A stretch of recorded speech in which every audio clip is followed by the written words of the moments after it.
अंगूर मीठे हैं। पता नहीं कैसी मुंहफट और लड़ाकू औरत के साथ मेरी शादी होगी। मुझे तो ऐसा लग रहा है कि सारी जिंदगी ना तुम्हारे साथ ऐसे ही गृह युद्ध लड़ते लड़ते बीतने वाली है मेरी। खुद को देखो और नताशा भाभी को देखो। तुम आग हो तो वो पानी है। जमीन आसमान का अंतर है तुम्हारे और भाभी के व्यवहार में। छोटी बहू बनकर आई हो इस घर में, कुछ तो सीख ले लो अपनी जेठानी से।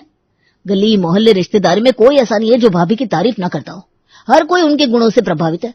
और तुम हो, तुमसे तो तुम्हारा पति इतना परेशान है, बाहर वाले तो क्या ही प्रभावित होंगे। देखो रमन, तुम्हारी भाभी को ज्यादा पतिव्रता बनने का शौक है तो वो बने, लेकिन इसका ये मतलब नहीं है ना कि दुनिया की हर औरत अपने पति के पैर की जूती बनकर रहेगी। तुम्हारी भाभी को महान बनने का शौक है, वो बनी रहे महान, लेकिन मैं अपनी जिंदगी अपनी शर्तों पर जीऊंगी। तुमसे शादी करने के बाद मुझे पता चला कि इंसान को सूरत नहीं सीरत पर ध्यान देना चाहिए। मैं ही पागल था जो तुम्हारे रंग रूप के जाल में फंस गया। अब सारी उम्र पछताने के अलावा मेरे पास और कोई उपाय ही नहीं बचा। ये है पटेल खानदान के छोटे चिराग रमन और उनकी धर्म पत्नी शगुन। और जिन बड़ी भाभी का जिक्र करके अभी ये दोनों पति पत्नी लड़ाई कर रहे थे ना, वो है इस परिवार की बड़ी बहू नताशा और सूरज की धर्म पत्नी। कहने को तो शगुन और नताशा की शादी एक ही परिवार में हुई है। दोनों एक ही छत के नीचे रहती हैं, लेकिन दोनों के बीच जमीन आसमान का अंतर है। जिठानी नताशा पतिव्रता और पति के वचन को ईश्वर की वाणी समझने वाली औरत है, तो देवरानी शगुन गलत बात कतई बर्दाश्त नहीं कर सकती। फिर चाहे सामने पति खड़ा हो या सास, वो तो विरोध करके ही रहती है। और बस इस तरह शगुन पूरे परिवार की आंखों में किरकिरी बनी हुई है। बड़ी बहू, नाश्ते में आलू के पराठे बना लेना। माँ जी, आपकी बात तो ठीक है, लेकिन आप जानती है ना, मैं नाश्ता उनकी पसंद का ही बनाती हूँ। एक बार उनसे पूछ लेती हूँ। अच्छा ठीक है, पूछ ले। क्या खाएगा रमान? सुनते हैं जी, नाश्ते में क्या बनाना है? नाश्ते में आज मेथे के पराठे बना लो और उसके साथ अदरक वाली चाय भी बना देना। शगुन, भाभी नाश्ता बना रही है, तुम तब तक टिफिन की तैयारी कर लो ना। ऐसा करो, आज लौकी के कोफ्ते बना दो, मजा आ जाएगा। नाश्ता भाभी बना रही है तो लंच बनाना मेरा काम है, ये मैं जानती हूँ, लेकिन माफ करना, लौकी के कोफ्ते ना बन पाएंगे, क्योंकि हर रोज आप लोगों की पसंद का ही लंच बना रही हूँ। कई दिन से मेरा मटर पनीर खाने का मन है, इसलिए आज तो मैं मटर पनीर बनाऊंगी।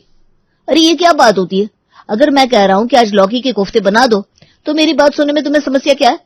भाभी को देखो, भैया ने एक बार कहा मेथी के पराठे बनेंगे और भाभी ने तुरंत सर झुकाकर उनकी बात मान ली।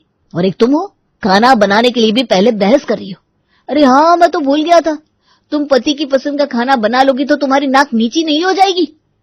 बात नाक नीचे होने की नहीं है सूरज, लेकिन किसी बात की कोई हद होती है। नाश्ता भैया की पसंद का बन रहा है, लंच तुम्हारी पसंद का बनेगा, डिनर में बाबूजी की पसंद चलेगी। हम पूरा दिन किचन में खाना बनाते हैं, हमारी अपनी कोई चॉइस नहीं होती है क्या? आप लोग कभी हमसे पूछते हो कि हमें क्या पसंद है?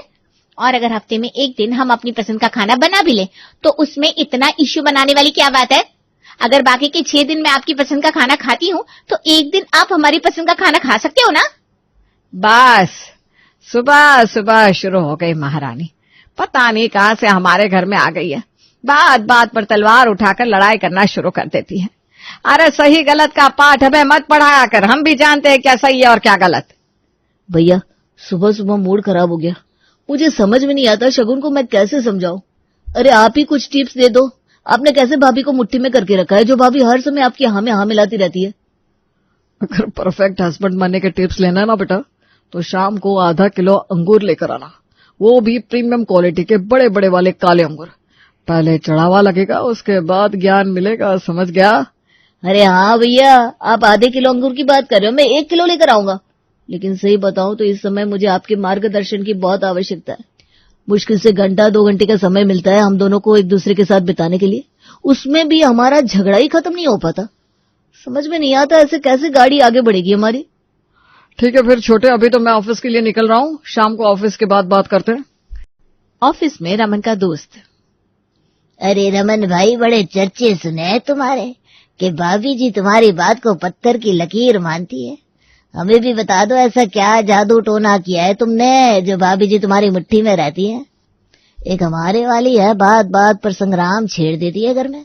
और मुझे तो कभी कभी ऐसा लगता है उस दिन सूरज भी अपनी दिशा बदल लेगा, जिस दिन वो मेरी बात को बिना किसी विवाद के मान लेगी। अरे दिनेश भाई, आप भी ना मुझे झाड़ पर चढ़ा रहे हो। ऐसा कोई जादू टोना नहीं किया है भाई मैंने, बस ये अपनी अपनी बात होती है। मेरी पत्नी मेरा इतना सम्मान करती है कि मैं अगर दिन को रात कह दूं ना तो वो रात मान लेगी। अब ये तो पति के अपने हाथ में होता है कि उसकी पत्नी उसके साथ किस तरह से रहेगी। पत्नी ना कच्ची मिट्टी की तरह होती है शुरुआत से, जैसे आकार में ढालोगे वैसी हो जाएगी। अब देखो, मुझसे एक्सक्लूसिव टिप्स चाहिए ना तो भाई अंगूर का चढ़ावा लगेगा, और हाँ, अंगूर मीठे होने चाहिए, समझ गया ना? अरे समझ गया मेरे भाई, तेरे परम ज्ञान की तो बहुत आवश्यकता है मुझे, क्योंकि मेरे तो वैवाहिक जीवन में कलेश मचा हुआ है और एक तुम हो परम आनंद की प्राप्ति किए हुए हो। देख मेरे भाई, शादीशुदा होना और खुश होना दोनों एक ही सिक्के के पहलू है, लेकिन दोनों अलग अलग पहलू हैं। एक बार में एक ही चीज हो सकती है, हमने तो आज तक यही सुना था, लेकिन तुम्हें देखकर समझ में आ गया कि शादीशुदा होकर भी खुश रहा जा सकता है। दिनेश की बात सुनकर अब तो ऑफिस में बैठे उनके बाकी के दोस्त भी खिलखिलाकर हंस पड़ते हैं। पत्नी के ऊपर बरसों से चल रहे रमन के रौब के कारण पुरुष समाज में उसकी बड़ी इज्जत थी। उसके यार दोस्त उससे अक्सर अपनी अपनी पत्नियों को अपनी मुट्ठी में करने और उंगलियों पर नचाने के टिप्स लेने के लिए उसके पास आते, और रमन भी अपनी पीठ थपथपाते हुए अपनी बहादुरी के किस्से उन्हें सुनाता और बदले में चढ़ावे के नाम पर 1 किलो अंगूर मंगवा लेता। एक तरफ अंगूर और टिप्स का लेन देन चल रहा था, वहीं दूसरी तरफ परिवार में एक फैमिली ट्रिप पर जाने की बात चल रही थी। माँ जी, मैं तो कहती हूँ जयपुर चलते हैं, मजा ही आ जाएगा। तुमने क्या मेरी बात काटने की कसम खा रखी है? गर्मी के मौसम में जयपुर कौन जाता है? मुझे लगता है हमें पहाड़ों में किसी ठंडी जगह पर चलना चाहिए। आपके सोचने से क्या होता है, बाकी सब वहीं जाएंगे जहां मैं कहूंगी। अरे चुप करो तुम दोनों, फिर से चूहे बिल्ली की लड़ाई शुरू हो गई तुम्हारी। घर में तुम दोनों के अलावा मेरा एक और बेटा और बहू भी है, और उम्र और पदवी में तुमसे बड़े भी हैं। पहले उनकी राय पूछी जाएगी, तुम अपना ख्याल अपने पास रखो। मुझे लगता है भाग्यवान हमारे घर में अगर कोई सबसे समझदार और जिम्मेदार इंसान है तो वो रमन ही है। रमन और नताशा का आपसी तालमेल देखकर मुझे लगता है हमें रमन से ही सलाह लेनी चाहिए कि फैमिली ट्रिप पर कहाँ जाना सही रहेगा। ठीक कह रहे हैं आप। बोलो बेटा, कहाँ जाना चाहिए हम सबको? माँ, मुझे लगता है हमें वैष्णो देवी जाना चाहिए। नताशा बहू सब अपनी अपनी राय बता रहे हैं, तू भी बता तेरा कहाँ जाने का मन है। माँ जी, रमन जी ने कह दिया वैष्णो देवी जाना है, मतलब वैष्णो देवी ही जाएंगी। उनकी कही हुई बात को मैं कैसे टाल सकती हूँ? आप तो जानती है ना, मेरे लिए उनके शब्द भगवान की वाणी की तरह है। अरे बेटा, जीती रहे। सही बताओ तो बेटा, तेरे जैसे संस्कार तो मेरे अंदर भी नहीं है। तेरे बाबूजी की हर बात को आंख बंद करके तो मैं भी नहीं मान पाती हूँ, लेकिन तू आज के जमाने की पढ़ी लिखी लड़की होकर भी कैसे अपने पति को परमेश्वर मान रही है? मैं तो इस बात से बड़ी हैरान हूँ भाई। माँ जी, रमन मेरे पति हैं, और पति तो परमेश्वर ही होता है, उसमें मानने या ना मानने जैसी तो कोई बात ही नहीं है। आप तो जानती है ना, मैं हफ्ते में 2 दिन उपवास रखती हूँ उनकी सलामती के लिए, ताकि भगवान उन्हें खुश रखे, लंबी उम्र दे। अगर रमन वैष्णो देवी जाना चाहते हैं तो ये बहुत अच्छी बात है। इसी बहाने हम सबको भी दर्शन करने का मौका मिल जाएगा। और देवर जी भी तो पहाड़ों में जाना चाहते थे ना, वैष्णो देवी पहाड़ों में भी है, दोनों काम एक साथ हो जाएंगे। बिल्कुल ठीक कहा बेटा तूने, बहुत अच्छी सोच है तेरी। जिठानी नताशा की बड़ी बड़ी बातें सुनने के बाद अब देवरानी शगुन की राय का तो कोई मतलब ही नहीं रह गया था। सभी लोग वैष्णो देवी जाने के लिए तैयार हो गए थे। मम्मी, फिर 20 दिन बाद का टिकट करवा रहा हूँ, तब तक आप सब लोग अपनी अपनी तैयारी कर लो। ठीक है बेटा, जैसा तू कहे। सुनते हैं जी, कब तक ये अखबार में आंखें गड़ाए बैठे रहेंगे? आइए जरा गेहूं साफ करने में हाथ बटाइए। अरे ये तुम्हारा काम है, मैं क्यों तुम्हारे साथ गेहूं चावल साफ करने लगा? और बुरा मत मानना भाग्यवान, लेकिन तुम्हारी आंखों में मैं किरकिरी बनकर चुभता हूँ क्या? मैं यहाँ आराम से बैठा हूँ, तुम्हें ये बात कतई बर्दाश्त नहीं हो रही? अरे खाली बैठे हुए हैं, मेरी मदद कर देंगे तो क्या बिगड़ जाएगा? अपनी बहू को देखो और उससे सीखो, पति का आदर सम्मान कैसे किया जाता है। मुझे तो लगता है पिछले जन्मों के कर्मों का फल है जो रमन को ऐसी पत्नी मिली है। मजाल है जो कभी पलट कर पति को जवाब देते या कोई काम करने को कहते। इतने सालों से बहू के साथ रह रही हो, 2-4 अच्छी बातें ही सीख लेती। खबरदार जी, खबरदार जो मेरी तुलना बहू से की तो। बहू सीता है तो मेरा बेटा भी तो राम जैसा है, ऐसे ही नहीं मेरे बेटे के आगे पीछे घूम रही है वो। गुण होने चाहिए पति में, तभी पत्नी इज्जत देती है दिल से। अच्छा, तो हमारे साथ आपने जीवन बिता लिया, 2 बच्चे हुए, उनकी शादी ब्याह हो गया, और अब आपको लग रहा है कि हम सम्मान देने के योग्य ही नहीं है। वाह भाग्यवान वाह। देख लिया माँ जी आपने, अभी तक तो तुलना के इस चक्कर में मैं ही फंसी हुई थी, अब आप भी आ गई हो लपेटे में। जैसे बाबूजी आपको सुना रहे हैं ना, ठीक वैसे ही आपके छोटे सुपुत्र दिन रात मुझे सुनाते हैं, भाभी ऐसी है, भाभी वैसी है, भाभी सीता है, भाभी लक्ष्मी है। मैं भी परेशान हो गई हूँ माँ जी ये सब सुनकर। आप सोच लीजिए, अभी तक इस आग की सेंक मुझ तक थी और अब आप भी झुलसने लगी हैं। कम से कम आप तो अब जेठानी जी के इस पतिव्रता धर्म की तारीफ करना बंद करिए। बिल्कुल ठीक कह रही है तू बेटा। अरे उसके इस तरह सती सावित्री बने रहने के कारण घर में हमारी तो कोई इज्जत ही नहीं रही। अरे हम क्या गूंगी गाय है जो बस बैठ कर गर्दन हिलाती रहे? भगवान ने सोचने के लिए दिमाग दिया है, बोलने के लिए जुबान दी है, तो क्यों ना बोले। अभी रुकिए माँ जी, कल की बात सुनिए। अरे नताशा सवेरे सवेरे कहाँ से आ रही हो? नहीं तो मैं तो कहीं नहीं गई, बस अभी पूजा करके आई हूँ। ओहो, तो मंदिर से आई हो, तभी इतना सजी सवरी तैयार नजर आ रही हो। नहीं नहीं भाभी जी, मैं मंदिर जाकर पूजा नहीं करती। देखिए सवेरे उठकर घर के काम निपटाकर अपने पति को अपने हाथों से बनाकर स्वादिष्ट उनकी पसंद का खाना खिलाती हूँ, उनके पैर छूकर आशीर्वाद लेती हूँ। मेरे लिए तो वही मेरा मंदिर है और वही मेरी पूजा। उनके लिए ही ये श्रृंगार करके तैयार हुई हूँ ताकि मेरा देव मुझसे प्रसन्न रहे। अरे ये कैसी सतयुग टाइप बातें कर रही हो यार। पति को देवता मंदिर कौन कहता है? ये तो अपनी अपनी भावना है, मेरे लिए तो वही मेरे इष्ट है। देखो सीखो कुछ भाभी जी से। एक तुम हो सुबह उठकर पहले मुझसे झगड़ा करती हो, फिर एक कप चाय बनाकर मंदिर की तरफ भागती हो। बेचारा पति घर में भूखा बैठा नाश्ते का इंतजार कर रहा है और तुम मंदिर में घंटी बजा रही हो। क्या फायदा ऐसी पूजा का? अरे तो पति को क्या भगवान ने हाथ पांव नहीं दिए जो वो भूखा बैठा रहता है? अपने हाथ पर चलाकर खाना नहीं बना सकता?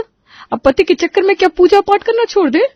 ये घर के काम कभी खत्म नहीं होते, क्या हम कभी पूजा भी ना करें? हाँ तो पति को ही तो देवता ही कहा गया ना शास्त्रों में, फिर तुम्हें मंदिर जाने की क्या जरूरत है? मुझे खुश कर दिया करो, बिना लड़ाई झगड़े के 2 वक्त का खाना बना दोगी तो मैं प्रसन्न हो जाऊंगा। अरे चाहिए पहले इंसान बनिए ढंग से, भगवान बाद में बन लेना। आए बड़े पति देवता होता है। माँ जी क्या बताऊं आपको, भाभी तो आग लगाकर अपने घर आ गई और बेचारी पड़ोसन घंटे भर तक उनके घर में महायुद्ध होता रहा। अब देख लो माँ जी, भाभी जी का ये वायरस अब हमारे घर से निकलकर मोहल्ले में भी फैलने लगा है। पड़ोसियों ने तो हमसे बात करनी बंद कर दी है। अब क्या करे छोटी बहू, अपने हाथ में तो कुछ है भी नहीं।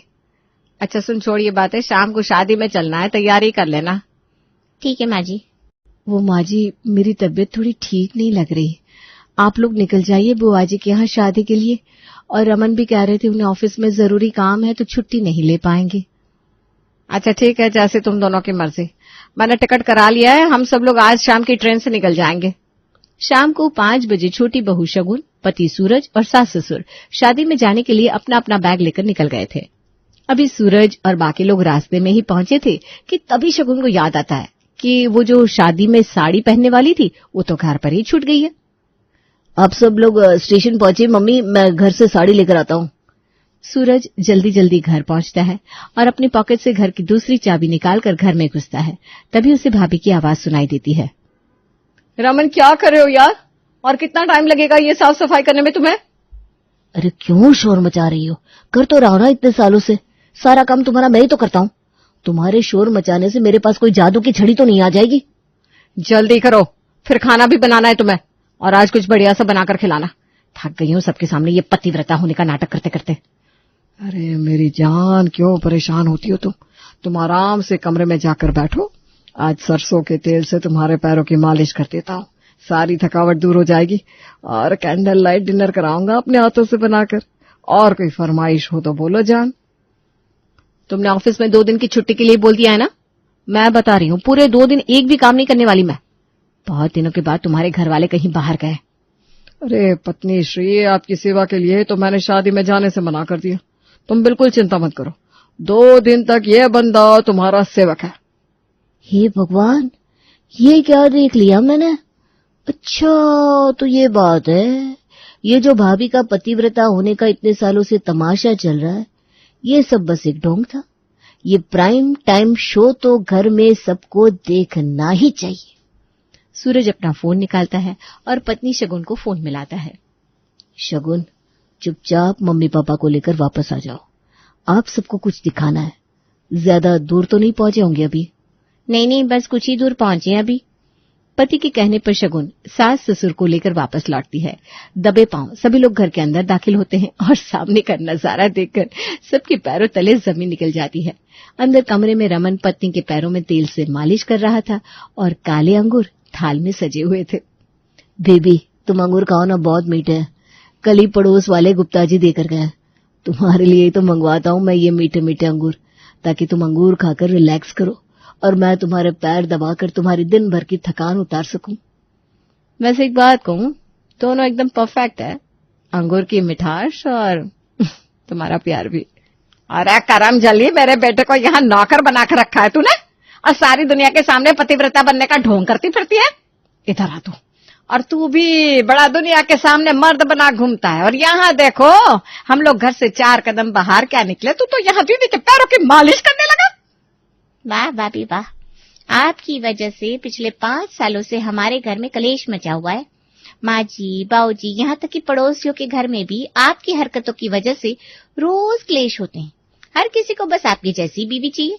तो प्यारे पतिदेव, आपको भी नताशा भाभी जैसी बीवी चाहिए थी ना? ठीक है, मैं नताशा भाभी जैसी बनने के लिए बिल्कुल तैयार हूँ, लेकिन तुम्हें भी रमन भैया की तरह सुबह शाम मेरे पैर दबाने होंगे। बोलो मंजूर? मतलब कुल मिलाकर भैया और भाभी की वजह से इस घर में हमेशा कलेश ही रहेगा, सुख शांति रह ही नहीं सकती। पहले मैं तुम्हें भाभी की तरह बनाना चाहता था और अब तुम मुझे भैया की तरह बनाना चाहती हो। देखो शगुन, तुम ना जैसी हो मुझे वैसी ही पसंद हो, और भगवान के लिए तुम भी मुझे वैसे ही पसंद कर लो जैसा मैं हूं। ये मीठे अंगूर ना भैया भाभी को ही मुबारक।